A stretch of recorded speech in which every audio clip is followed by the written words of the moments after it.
Clara había aprendido a vivir con el silencio que llenaba cada rincón de su casa en Sevilla desde que enviudó hace 3 años. Las tardes se extendían interminables entre las paredes que una vez vibraron con risas y conversaciones, y ahora solo le devolvían el eco de su propia soledad. Cuando decidió alquilar la habitación del segundo piso, no buscaba solo un ingreso extra para complementar su pensión. Anhelaba recuperar algo de la calidez humana que se había marchado junto con su esposo. La llegada de Tomás, con su sonrisa educada y sus modales impecables, parecía la respuesta a una oración silenciosa. Sin embargo, Clara no podía imaginar que tras esa apariencia bondadosa se ocultaba una ambición que la convertiría en peón de un juego mucho más peligroso de lo que jamás habría sospechado. El timbre sonó exactamente a las 4 de la tarde, tal como habían acordado por teléfono. Clara se alisó el delantal nerviosamente antes de abrir la puerta, revelando a un joven de unos 30 años, cabello castaño bien peinado y una sonrisa que irradiaba sinceridad. Llevaba una maleta modesta y un ramo de flores silvestres. Señora, Clara, soy Tomás Herrera. Es un placer conocerla finalmente, dijo extendiendo las flores con una reverencia casi antigua. Pensé que le alegraría ver estas flores en su hogar. Clara sintió una calidez inmediata. Hacía tanto tiempo que nadie le regalaba flores. ¡Qué detalle tan hermoso, hijo! Pasa, por favor. Mientras le mostraba la habitación del segundo piso, Tomás elogió cada detalle de la casa. Los azulejos originales, las vigas de madera del techo, la luz natural que entraba por los balcones. Esta casa tiene un alma especial, comentó, pasando la mano por la baranda de madera. Se nota que ha sido un hogar lleno de amor. Clara se sintió conmovida por su sensibilidad. Mi esposo y yo vivimos aquí durante 25 años. Cada rincón tiene una historia. Debe ser difícil estar sola en un lugar con tantos recuerdos, observó Tomás con una comprensión que parecía genuina. Si me permite quedarme, prometo, cuidar no solo del espacio, sino también de que usted se sienta acompañada. Mi abuela vivió sola muchos años, y sé lo importante que es tener a alguien cerca. La conversación fluyó naturalmente durante el resto de la tarde. Tomás mencionó que trabajaba como consultor independiente, principalmente desde casa, lo que significaba que estaría presente para cualquier emergencia. Habló de su amor por la cocina tradicional andaluza y su disposición a ayudar con las tareas del hogar. Clara se encontró riéndose por primera vez en meses cuando él le contó anécdotas de sus viajes por España, buscando recetas auténticas. Hay una cosa más, añadió Tomás mientras firmaba el contrato de alquiler. No tengo familia cercana en Sevilla, así que si me lo permite, me gustaría considerarla como la abuela que nunca tuve aquí. Prometo respetarla y cuidarla como se merece. Clara sintió que las lágrimas se agolpaban en sus ojos. Había encontrado no solo un inquilino, sino posiblemente la compañía que tanto necesitaba. Esa noche, por primera vez en años, se durmió sintiendo que la casa volvía a estar viva. Las primeras semanas con Tomás transcurrieron como un sueño. Cada mañana, Clara despertaba con el aroma del café recién hecho y el pan tostado que él preparaba para ambos. «Buenos días, doña Clara», la saludaba desde la cocina, ya vestido y arreglado para el día. «Le he preparado su desayuno favorito». La rutina se estableció naturalmente. Tomás insistía en hacer las compras pesadas, reparar los pequeños desperfectos de la casa y acompañarla al médico cuando tenía citas. «No puede cargar esas bolsas sola», decía cuando ella protestaba. «Para eso estoy aquí, para cuidarla». Clara comenzó a confiar en él completamente.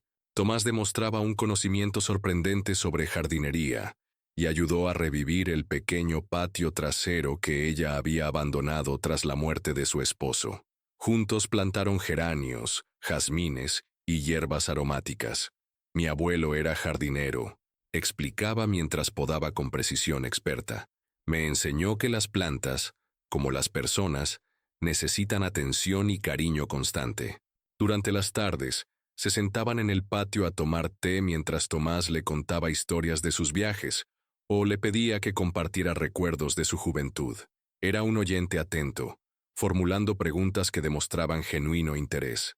Clara se encontró abriendo su corazón de maneras que no había hecho desde la muerte de su esposo. ¿Sabe qué me llama la atención de esta casa?, preguntó Tomás una tarde mientras observaba los documentos de propiedad que Clara había dejado sobre la mesa del comedor. Es que está registrada solo a su nombre. Es poco común para casas de esta época. Clara explicó que había heredado la propiedad de sus padres antes de casarse, y por tradición familiar, siempre había permanecido a su nombre. Mi esposo siempre decía que era mi tesoro familiar, recordó con nostalgia. Tomás asintió pensativo. Qué hombre tan sabio.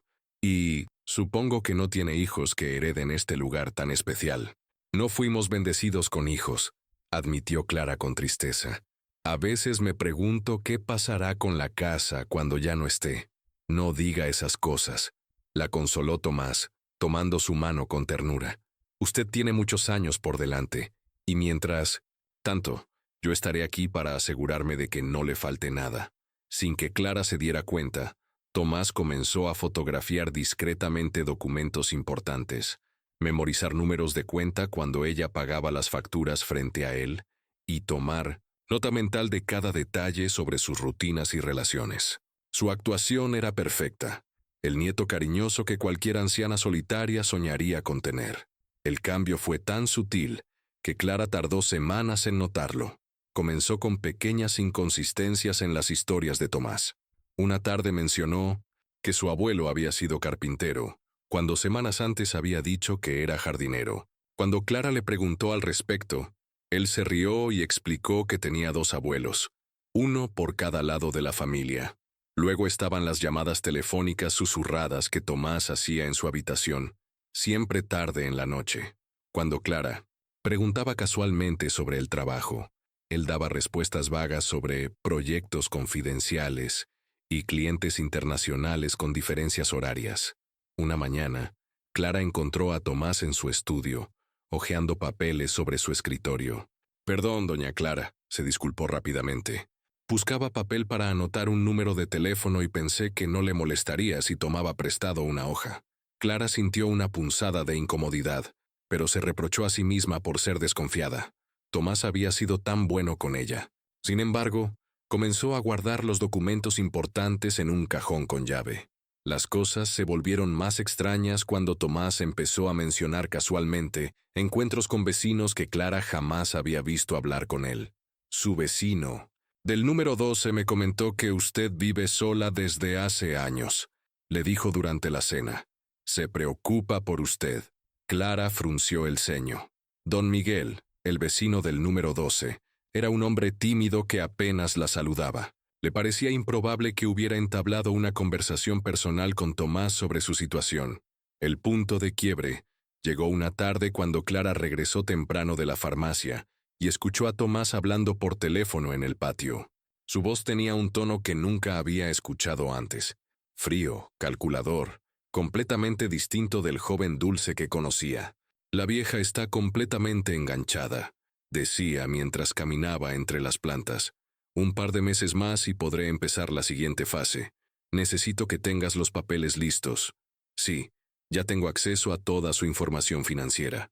Clara se pegó contra la pared del pasillo, el corazón latiendo violentamente. ¿Había escuchado bien? ¿Tomás había dicho «la vieja»? ¿Se refería a ella? No te preocupes, continuó Tomás con una risa que le heló la sangre. Para cuando se dé cuenta de lo que está pasando, ya será demasiado tarde. Esta casa valdrá la pena toda la actuación. Clara subió silenciosamente a su habitación, temblando. El mundo que había construido con Tomás durante los últimos meses se desmoronaba como un castillo de naipes. El nieto cariñoso, el compañero, atento, todo había sido una mentira cuidadosamente orquestada. Durante los días siguientes, Clara intentó actuar con normalidad mientras observaba a Tomás con nuevos ojos. Cada gesto amable ahora le parecía calculado, cada sonrisa una máscara que ocultaba intenciones siniestras.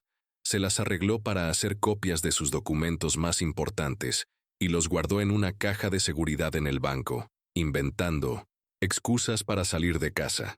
Tomás, aparentemente ajeno a sus sospechas, intensificó su campaña de manipulación. Comenzó a sugerir que Clara debería considerar hacer un testamento, por si acaso. A su edad es importante tener todo en orden, le decía con falsa preocupación. Conozco a un abogado excelente que podría ayudarla. También empezó a introducir la idea de que sería beneficioso agregarle como copropietario de la casa. Si algo le pasara, argumentaba, podría haber complicaciones legales enormes. Si yo tengo derechos legales sobre la propiedad, podría protegerla de cualquier problema burocrático. Clara fingía considerar sus sugerencias mientras secretamente investigaba sobre él. Llamó a algunas agencias de alquiler locales y descubrió que Tomás Herrera había tenido problemas con propietarios anteriores, pagos atrasados, daños no reportados y, en un caso, acusaciones de robo que no se pudieron probar. Una noche, mientras Tomás estaba fuera, Clara registró discretamente su habitación. Entre sus pertenencias encontró una carpeta con fotografías de su casa tomadas desde diferentes ángulos, copias de facturas de servicios públicos y, lo más perturbador, un cuaderno con anotaciones detalladas sobre sus rutinas, sus temores y estrategias para ganar su confianza completa. En una página particularmente escalofriante, había escrito: objetivo, transferencia de propiedad en 6 meses, estrategia, dependencia emocional, plus aislamiento social, plus presión psicológica gradual. Nota: la soledad es su mayor debilidad. Clara sintió náuseas al leer sus propias vulnerabilidades analizadas con tal frialdad clínica. Tomás no solo la había estado manipulando, la había estado estudiando como si fuera un insecto bajo un microscopio. Al día siguiente, Tomás escaló sus tácticas. Comenzó a comentar sobre incidentes preocupantes en el vecindario, robos, estafas dirigidas a personas mayores, casos de abandono familiar. Es terrible lo que les pasa a las personas que viven solas, decía mientras leía noticias en su teléfono. Por suerte, usted me tiene para protegerla. También empezó a interceptar sutilmente sus interacciones sociales. Cuando la vecina María llamaba para invitarla a tomar café, Tomás sugería que Clara parecía cansada y que quizás era mejor posponer el encuentro. Cuando llegaba correo, él se ofrecía a recogerlo, y Clara comenzó a notar que algunas cartas importantes nunca llegaban a sus manos. El aislamiento era deliberado y sistemático. Clara se dio cuenta de que en los últimos meses había perdido contacto gradual con la mayoría de sus amistades, siempre por razones que Tomás presentaba como consideradas. No quiero que se agote. Su salud es más importante. Yo puedo cuidar de eso por usted. La presión psicológica también se intensificó. Tomás comenzó a cuestionar su memoria sobre eventos recientes, sugiriendo suavemente que quizás había olvidado conversaciones o compromisos. ¿Está segura de que el médico dijo eso?, preguntaba con falsa preocupación. Porque yo recordaba algo diferente. Clara comprendió que estaba siendo víctima de una forma sofisticada de abuso psicológico, diseñada para hacerla dudar de su propia capacidad de tomar decisiones y aumentar su dependencia hacia él. Clara sabía que necesitaba actuar rápidamente, pero también con inteligencia. Tomás había demostrado ser un manipulador experto, y un movimiento en falso podría darle la ventaja que necesitaba para acelerar sus planes maliciosos. Primero, restableció discretamente contacto con sus amistades, inventando excusas sobre por qué había estado ausente. María, su vecina más cercana, admitió que había estado preocupada, pero que Tomás le había dicho que Clara necesitaba espacio para procesar su duelo. La conversación confirmó las sospechas de Clara sobre cómo había sido aislada sistemáticamente. Luego contactó a un abogado de confianza recomendado por María, no el que Tomás había sugerido. Le explicó la situación completa y recibió asesoría sobre cómo proteger sus derechos de propiedad. El abogado le advirtió sobre varias estafas comunes dirigidas a personas mayores que vivían solas, y el modus operandi de Tomás encajaba perfectamente en el patrón. Con el apoyo legal asegurado, Clara decidió tender una trampa. Durante la cena, Fingió estar particularmente emotiva y vulnerable. Tomás, hijo, le dijo con lágrimas en los ojos, he estado pensando en lo que me dijiste sobre el testamento y la propiedad. Tienes razón, eres la única familia que tengo. Ahora, los ojos de Tomás brillaron con triunfo contenido. Doña Clara no tiene que tomar decisiones precipitadas, solo quiero que esté protegida. No, insisto, continuó Clara, interpretando perfectamente el papel de la anciana confundida y dependiente. Quiero que esta casa sea tuya cuando yo ya no esté. Has sido tan bueno conmigo. Es lo menos que puedo hacer. Tomás apenas pudo contener su satisfacción. Si eso es realmente lo que quiere, podría contactar a mi abogado mañana mismo para preparar los documentos. Perfecto, asintió Clara. Pero antes, me gustaría conocer un poco más sobre ti. Después de todo, te estoy tratando como a un hijo. ¿Por qué no me cuentas sobre tu familia real, tu trabajo verdadero? La pregunta pareció tomarlo por sorpresa. Ya le he contado todo sobre mí, doña Clara. Claro, pero me refiero a detalles más específicos. Por ejemplo, el nombre de la empresa de consultoría para la que trabajas. Me gustaría saber exactamente a qué se dedica mi futuro heredero. Tomás comenzó a dar respuestas evasivas, contradiciendo información que había proporcionado anteriormente. Clara presionó suavemente, manteniendo un tono de abuela curiosa, pero comenzando a señalar las inconsistencias. Es extraño, comentó finalmente, porque llamé a la dirección que me diste, como referencia laboral, y me dijeron que nunca habían oído hablar de ti. El rostro de Tomás cambió instantáneamente. La máscara amable se desvaneció, revelando una expresión fría y calculadora. ¿Por qué haría algo así, Clara? El uso de su nombre sin el título respetuoso fue como una bofetada. Porque, respondió Clara con una calma que la sorprendió a ella misma. Encontré tu cuaderno, leí tus planes. Sé exactamente lo que has estado haciendo durante todos estos meses. Tomás se levantó bruscamente de la mesa, ya sin pretender cortesía. Eres una vieja estúpida si piensas que puedes hacer algo al respecto. Ya tengo acceso a toda tu información. Conozco tus rutinas, tus debilidades, tus miedos. ¿Quién te va a creer? Una anciana solitaria contra un joven respetable. Tienes razón en una cosa, admitió Clara, también poniéndose de pie. Soy una anciana, pero no soy estúpida, y definitivamente no estoy sola. En ese momento, sonó el timbre de la puerta. Clara sonrió por primera vez genuinamente en semanas. Espero que no te importe que haya invitado a algunos amigos a cenar. Abrió la puerta para revelar a María, al abogado y a 2 oficiales de policía que había contactado esa tarde. Les había proporcionado copias de toda la evidencia que había reunido, las fotografías de los documentos robados, el cuaderno, con los planes de manipulación, y un registro detallado de todas las mentiras e inconsistencias en las historias de Tomás. Señores, les dijo Clara con dignidad renovada, les presento a Tomás Herrera, también conocido por varios otros nombres según descubrimos esta tarde. Creo que les interesará hablar con él sobre sus actividades recientes. Tomás intentó mantener su compostura, pero la evidencia era abrumadora. Las investigaciones posteriores revelaron que había estafado a al menos otras 3 personas mayores en diferentes ciudades, utilizando exactamente el mismo patrón de manipulación emocional. Mientras se lo llevaban, Tomás le gritó, «¡Esto no ha terminado! Sabes que necesitas a alguien. Morirás sola en esta casa». Clara lo miró directamente a los ojos. «Prefiero estar sola con mi dignidad intacta que acompañada por alguien que me ve como una presa». Esa noche, después de que todos se fueron, Clara se sentó en su patio entre las plantas que había cuidado con tanto esmero. Las flores que Tomás había ayudado a plantar seguían floreciendo, hermosas a pesar de las intenciones impuras de quien había participado en su cuidado. Se dio cuenta de que había aprendido una lección valiosa sobre la diferencia entre estar sola y estar abandonada. La soledad podía ser temporal y elegida. El abandono de su propia intuición y dignidad habría sido permanente y devastador. Al día siguiente, Clara comenzó a asistir a un grupo de apoyo para personas mayores en el centro comunitario.